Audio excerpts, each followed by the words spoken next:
European union నుంచి S C I D సాదా could you please elaborate that? సాబ్ అన్నది ఒక ఎయిర్ క్రాఫ్ట్ ఉంది, దీనికంటే చీపర్ గా ఇస్తున్నారు. ఓకే, అది కూడా చాలా పురుగైన ఎయిర్ క్రాఫ్టే. కాకపోతే ఏంటంటే రఫేల్ కి కొంచెం ఎడ్జ్ ఎక్కువ ఉంది.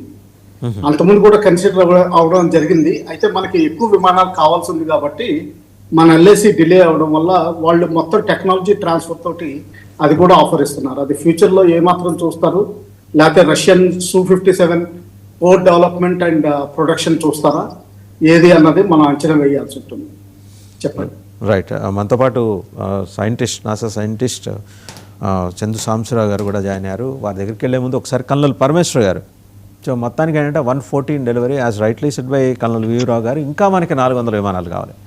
సో ఈ ప్రొక్యూర్మెంట్ కోసం కేటాయింపులు అయితే చాలా భారీగానే జరుగుతున్నాయి. సహజంగానే ఇప్పుడు ఒక ఫేజ్, మీరు ఒక స్క్వాడ్రన్ అంటారు, ఆ స్క్వాడ్రన్ డెలివరీకి ఒక 20 సిద్ధంగా ఉన్నాయి.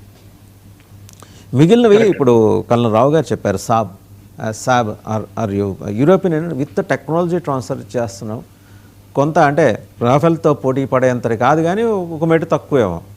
ఇన్ని దేశాల నుంచి ఇన్ని రకాల ఒప్పందాలు చేసుకొని దిగుమతి చేసుకోవాల్సినంత నెసిటీ భారత రక్షణ రంగానికి ఉన్నదా?